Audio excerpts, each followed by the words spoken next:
بسم اللہ الرحمن الرحیم الحمد للہ رب العالمین والعاقبۃ للمتقین والصلاة والسلام علی سید الانبیاء وخاتم المرسلین وعلی آلہ واصحابہ اجمعین، اما بعد۔ بخاری شریف جلد نمبر 1 صفحہ نمبر 326 کتاب فی الخصومات میں حضرت کعب بن مالک رضی اللہ تعالی عنہ سے روایت ہے انہ تقاضى ابن ابی حضرد دینا کان لہ علیہ فی المسجد، کہ حضرت کعب بن مالک رضی اللہ تعالی عنہ نے ابن ابی حضرد سے اس قرض کا مطالبہ مسجد نبوی میں کیا جو قرض ابن ابی حضرد پر لازم تھا کعب بن مالک کا۔ کعب بن مالک قرض خواہ تھے، ابن ابی حضرد مقروض تھے، اور کعب بن مالک نے اپنے قرض کا مطالبہ اپنے مقروض سے مسجد نبوی کے اندر کیا۔ فارتفعت اصواتہما حتی سمعہا رسول اللہ صلی اللہ تعالی علیہ وآلہ وسلم وہو فی بیتہ، آوازیں دونوں کی اونچی ہو گئیں، یہاں تک کہ نبی پاک صاحب لولاک صلی اللہ تعالی وسلم نے اپنے حجرہ مبارکہ کے اندر ان دونوں کی آوازوں کو سن لیا۔ فخرج الیہما، تو نبی پاک صلی اللہ علیہ وسلم نے جب جھگڑا سنا،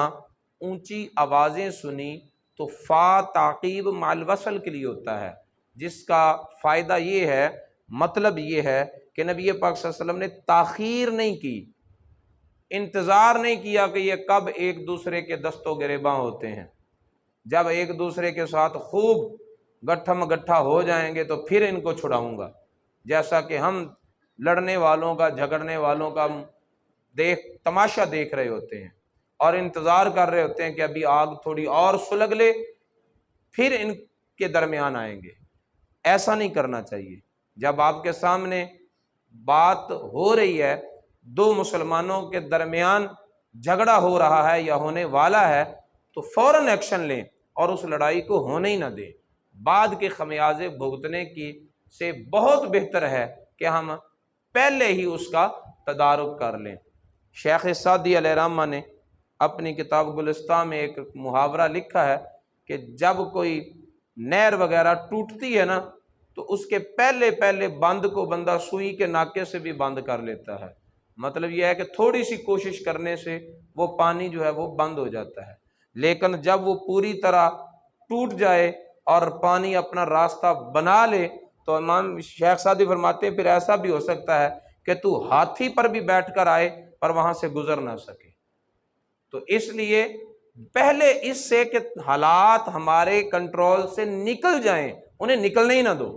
جب تک تمہارے کنٹرول میں ہیں انہیں وہیں کنٹرول کر لو۔ رسول اللہ صلی اللہ علیہ وسلم کی سیرت و کردار سے ہمیں یہی سمجھ آتا ہے۔ ان دونوں کی آوازیں بلند ہوئیں، فوراً نبی پاک صلی اللہ علیہ وسلم حجرہ مبارکہ سے نکلے اور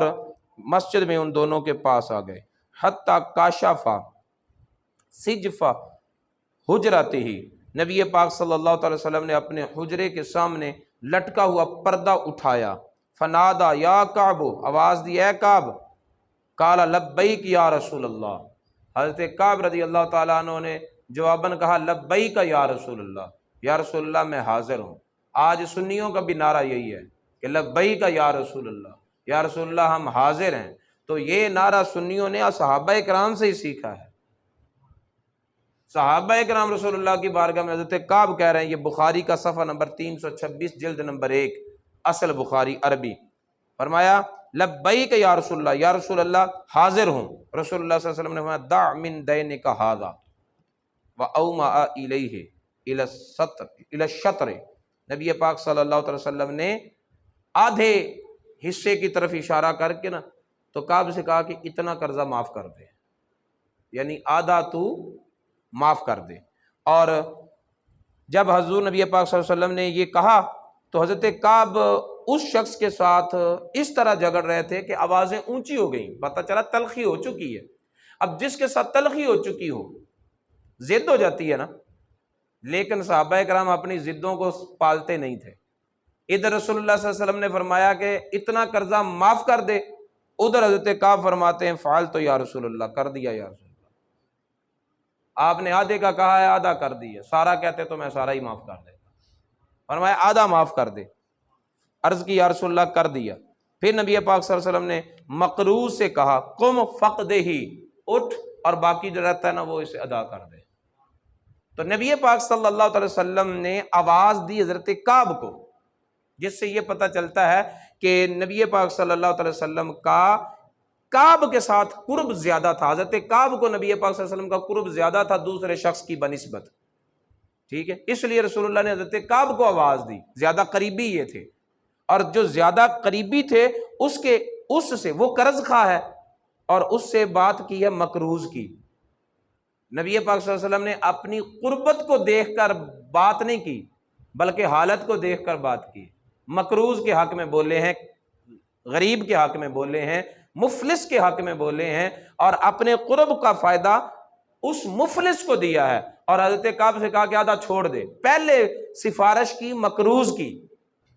اور وہ اس کا کام کروانے کے بعد پھر حضرت کعب کی سفارش کرتے ہوئے آپ نے مقروض سے کہا کہ جو باقی رہتا نا وہ ادا کر۔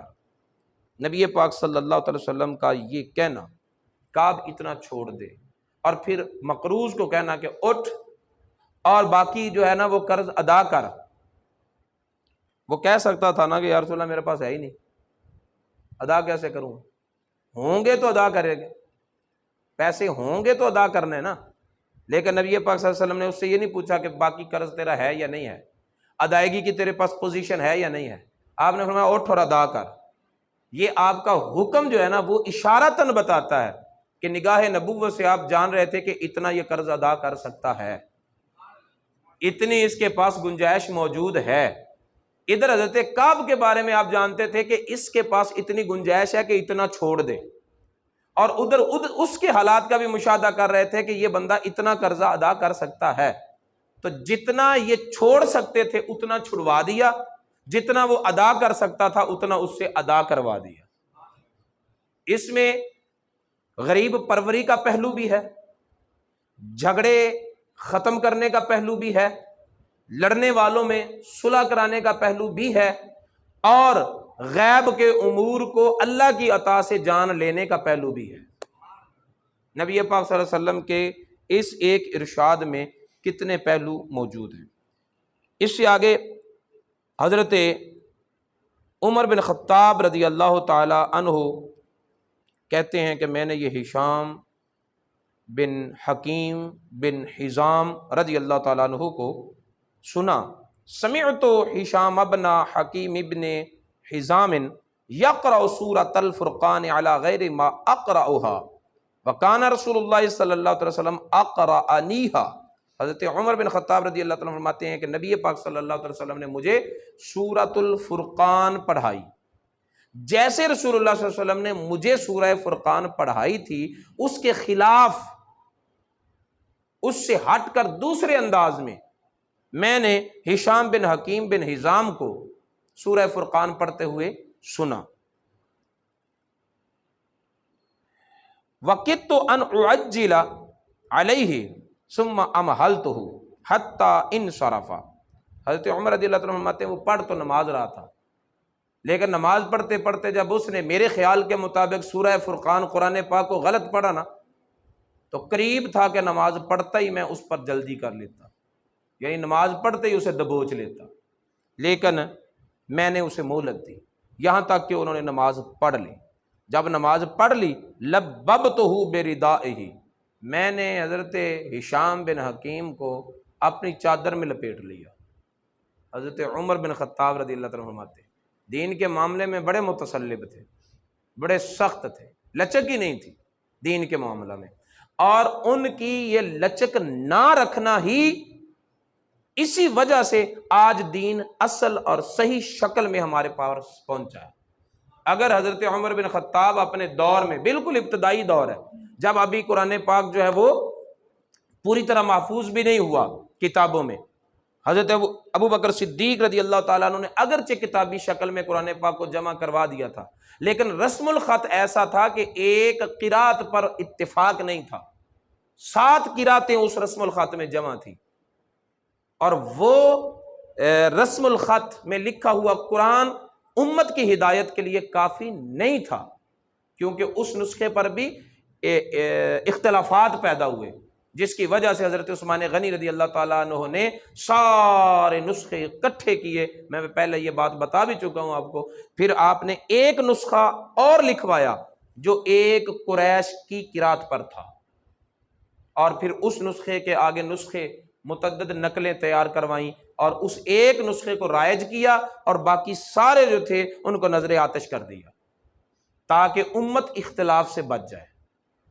ٹھیک ہے، تو یہ وہ دور تھا، بالکل ابتدائی دور، جب کہ قرآن پاک کی حفاظت کے مراحل گزر رہے تھے ابھی۔ اس وقت اگر حضرت عمر بن خطاب متسلب نہ ہوتے اور گنجائش رکھتے حالات میں مداخلت کی، اور کہیں جگہ پر مداہنت کا ارتکاب کرتے ہوئے خاموشی اختیار کرتے، تو اس وقت کے بنے ہوئے اصول، اٹھائے ہوئے اقدامات آج ہمارے لیے بنیادی قواعد کی حیثیت رکھتے ہیں، وہ ہمارے لیے دلیل بن جاتے۔ حضرت عمر رضی اللہ تعالی عنہ نے اس وقت گنجائش پیدا نہیں کی، اسی وجہ سے اس وقت تک دین اسلام ہمارے پاس محفوظ شکل میں موجود ہے۔ چادر ڈالی گلے میں اور وہیں سے کھینچا، رسول اللہ صلی اللہ علیہ وسلم کی بارگاہ میں لے آئے پکڑ کر۔ اب اندازہ کرے کس انداز میں پکڑا ہے۔ غلطی کیا ہے؟ غلطی یہ ہے کہ قرآن پاک غلط پڑھا ہے اپنے خیال کے مطابق۔ قرآن پاک حضرت عمر رضی اللہ تعالیٰ عنہ نے سمجھا کہ انہوں نے غلط پڑھا ہے، پکڑا، چادر لپیٹی اور اسے باندھ کر رسول اللہ صلی اللہ علیہ وسلم کی بارگاہ میں لے آئے۔ فجئت بہ رسول اللہ صلی اللہ علیہ وسلم۔ سمجھ آئی؟ جو پڑھتے ہیں لیکن غلط پڑھتے ہیں، حضرت عمر رضی اللہ تعالیٰ عنہ کا رویہ ان کے ساتھ ایسا ہے، تو جو سرے سے پڑھتے ہی نہیں۔ یہ تو آج ہمیں آزادیاں ملی ہوئی ہیں، کیونکہ جو ہمارے حاکم وقت ہے نا، وہ اپنی شرعی ذمہ داریوں کو بھولے ہوئے ہیں۔ حضرت عمر رضی اللہ تعالیٰ عنہ کی سیرت پڑھیں تو یہ چیزیں بھی ہمیں نظر آتی ہیں کہ انہوں نے آج خانہ بدوش قبیلوں کے اندر حکومتی ذمہ داری کے تحت، حکومتی ذمہ داری سمجھتے ہوئے بھیجے ہوئے تھے وہاں پر ان کو قرآن پڑھانے والے قاری، اور یہ نہیں تھا کہ جس کی مرضی ہے وہ پڑھ لے، جس کی نہیں مرضی وہ نہ پڑھے۔ جو نہیں پڑھتا تھا اسے حکومتی سطح پر سزا دی جاتی تھی، اور ہر بندے پر لازم تھا کہ قرآن پاک پڑھے۔ یہ انتظامات کیے حضرت عمر بن خطاب رضی اللہ تعالیٰ عنہ نے۔ ایسے ہی قرآن پاک ہمارے تک تو نہیں پہنچ گیا، بڑی محنت کی ہے ان بزرگوں نے۔ تو جو پڑھے لیکن غلط پڑھے، اس کے ساتھ حضرت عمر کا یہ رویہ ہے۔ تو جو سرے سے پڑھے ہی نہ،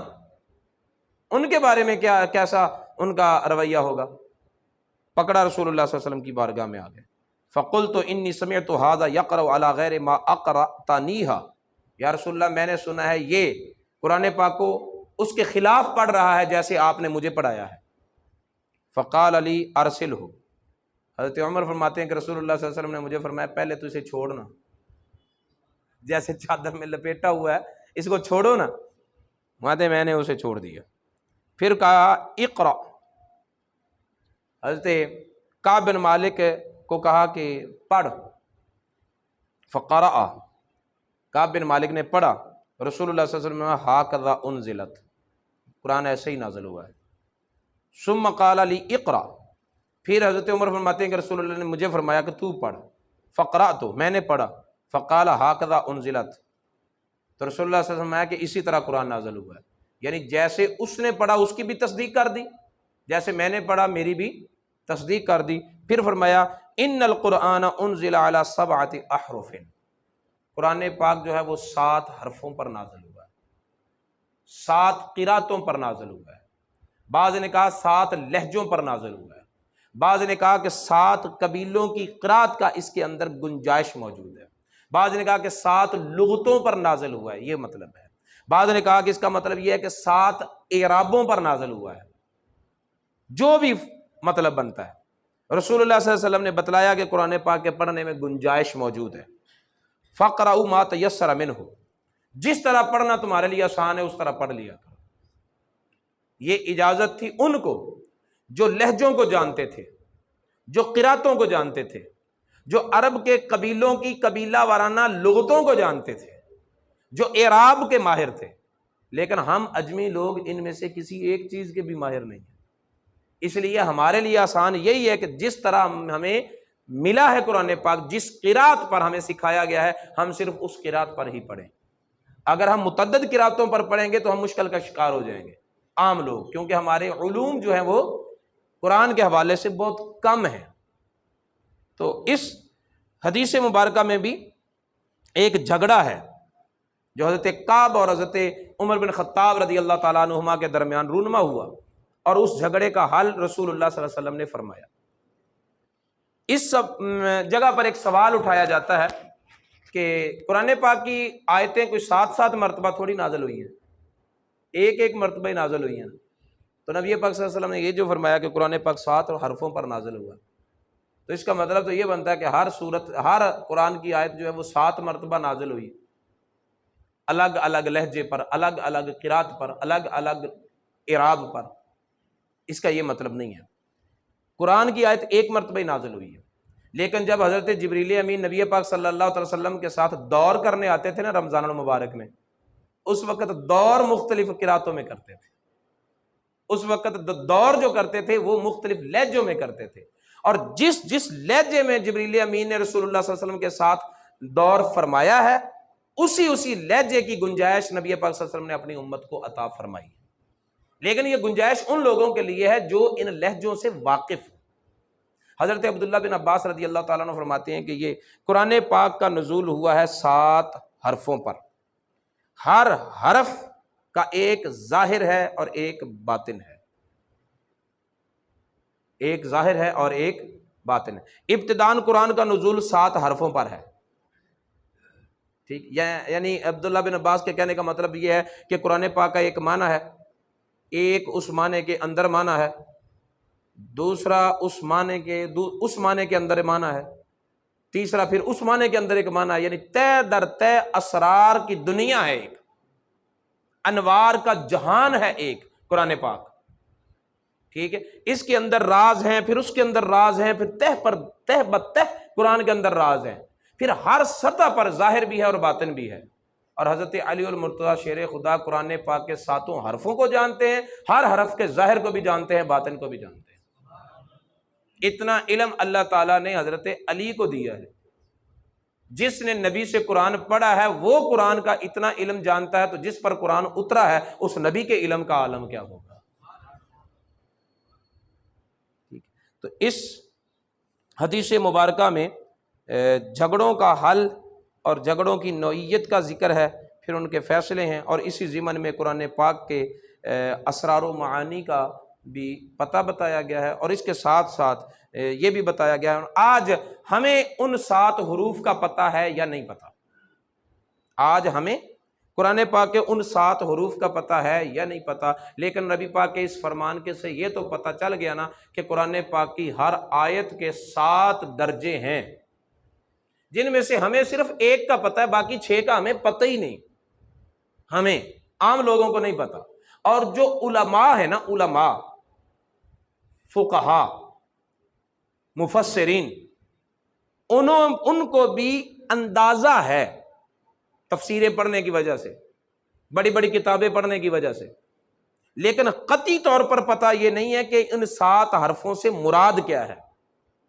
مختلف اقوال ہے نا، جیسے میں نے آپ کو بتایا، کوئی 7 قراتیں کہتا ہے، کوئی 7 لغتیں کہتا ہے، کوئی 7 لہجے کہتا ہے۔ حضرت عبداللہ بن عباس نے 7 مراتب کی طرف ذکر کر دیا، تو قطعی طور پر پتہ نہیں ہے،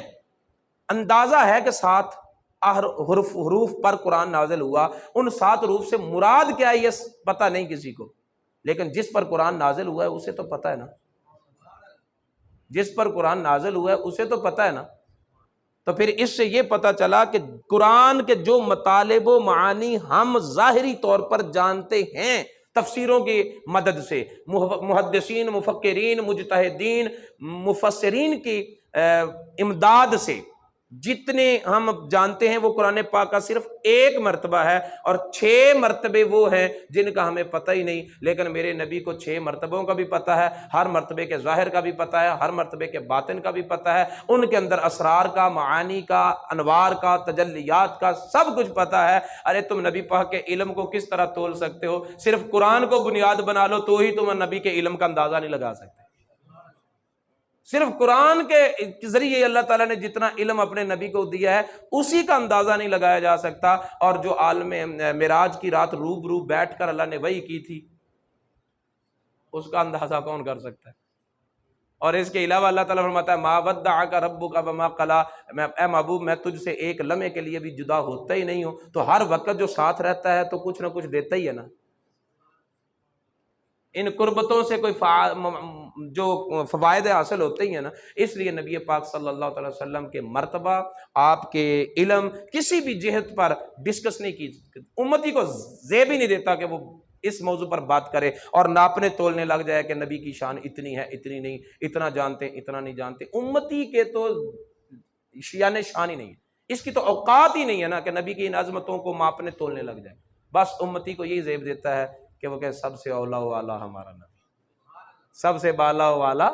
ہمارا نبی، سب سے اونچا، سب سے شان والا، سب سے اولو العزم ہمارا نبی ہے۔ اور اللہ تعالیٰ نے ہمارے نبی کو وہ کمالات عطا فرمائے ہیں جو کسی اور کو نصیب ہی نہیں ہوئے۔ اللہ تعالیٰ کی بارگاہ میں دعا ہے نبی پاک صلی اللہ علیہ وسلم کی تعلیمات کو سیکھنے اور ان پر عمل پیرا ہونے کی توفیق